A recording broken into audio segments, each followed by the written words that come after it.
Bonjour à tous, au sommaire, le Citroën Space Tourer en mode camping-car, le Renault Alaskan en approche et pour finir du WRX à l'Oeac, avant tout focus sur la Mercedes AMG Project One.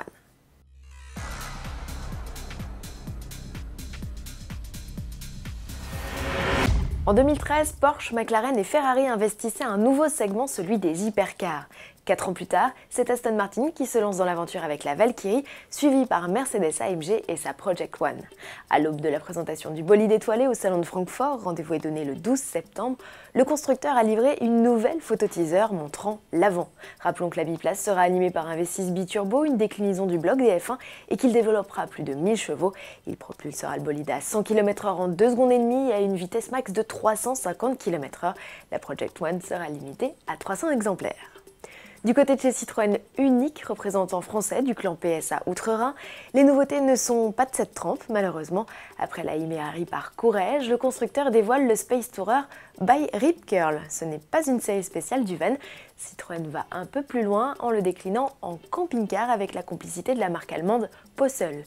C'est d'ailleurs eux qui, les premiers en 2016, ont eu l'idée de greffer un toit levable, une banquette convertible et d'aménager une cuisine dans l'utilitaire de loisirs.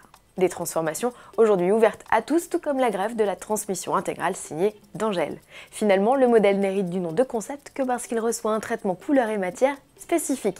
Il sera aussi à découvrir lors de la tournée d'Europe Rip Curl entre octobre 2017 et janvier 2018. Plus d'infos à l'adresse ci-dessous.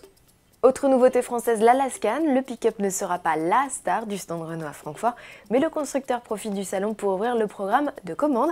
Pas encore d'idée précise des tarifs, en revanche, on connaît désormais la gamme et les équipements du nouveau venu. 4 niveaux de finition seront proposés. La version de base repérable à ses jantes tôle de 16 pouces profite de la climatisation, d'un écran couleur de 5 pouces ou encore d'un blocage de différentiel arrière.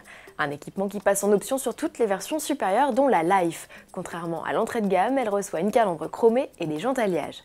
Le niveau supérieur Zen intègre un écran tactile de 7 pouces avec GPS, une caméra de recul et des vitres arrière surteintées ainsi que des jantes de 18 pouces. Enfin, le top du top intense reçoit des barres de toit satinées, une sellerie cuir, une caméra à 360 degrés et des phares à LED. Un toit ouvrant électrique sera même proposé en option. Selon nos estimations, le ticket d'entrée de l'Alaskan devrait démarrer à 33 000 €. Les premiers modèles sont attendus en concession en octobre et nous on vous donne rendez-vous dès le 6 septembre pour découvrir nos premiers essais.